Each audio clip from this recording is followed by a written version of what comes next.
She's only just been elected, and Angela Merkel heads to France for her first international visit.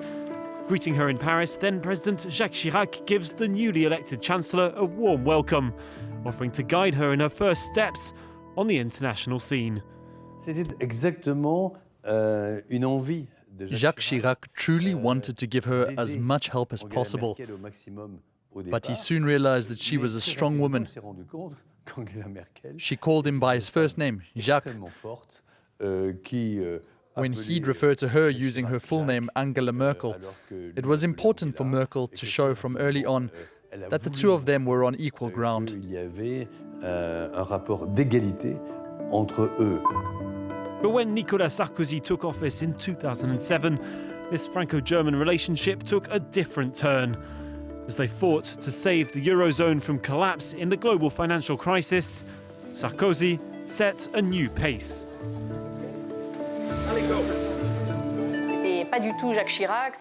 It wasn't like with Jacques Chirac. It wasn't the old France overseeing every move. He was a very dynamic person, full of ideas, very speedy. The total opposite of Angela Merkel, who's more composed, shows a lot of restraint and takes her time. So it was highly charged between the two of them from the start. Just after they met, the financial crisis struck. On top of that, he was president of the European Union at the time. He was the one leading the Merkozy couple, as they were known. Merkel gave Sarkozy her full backing when he stood for re-election in 2012, and even refused to meet with his opponent François Hollande during the electoral campaign. In the end, though, she had to work with the new socialist president for the next 5 years. The two were on very different wavelengths, with disagreements over austerity measures in Greece causing tension between the two. But a diplomatic achievement rekindled the relationship. I'd like to show you a photo. It was taken in Minsk in 2015 when there was violence all over Ukraine. After 17 hours of talks, you and Angela Merkel agreed to a ceasefire. What does this photo mean to you today? This photograph was taken in the morning, once we'd reached a settlement. We spent all night negotiating with Vladimir Putin and Petro Poroshenko, who was president of Ukraine at the time. We worked, not to say battled, for hours and hours. It was 9 in the morning, and we thought the talks were over, that there wouldn't be an agreement.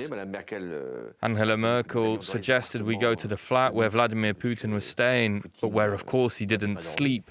And we agreed to try one last time. And this is where we managed to clinch the ceasefire. That's why at 10 in the morning we were relieved and glad that it would save lives. Angela Merkel was about to serve her 4th term when she met France's latest president, Emmanuel Macron, for the first time. They understood each other, spoke English together. Macron hoped the relations between the two countries would brighten again, but Merkel disagreed with the reforms he was looking to put forward.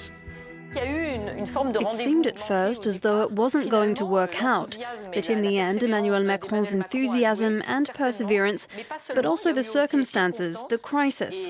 Once again, a crisis meant that the French president and the German chancellor had to cooperate. They can't work just by themselves, they need each other.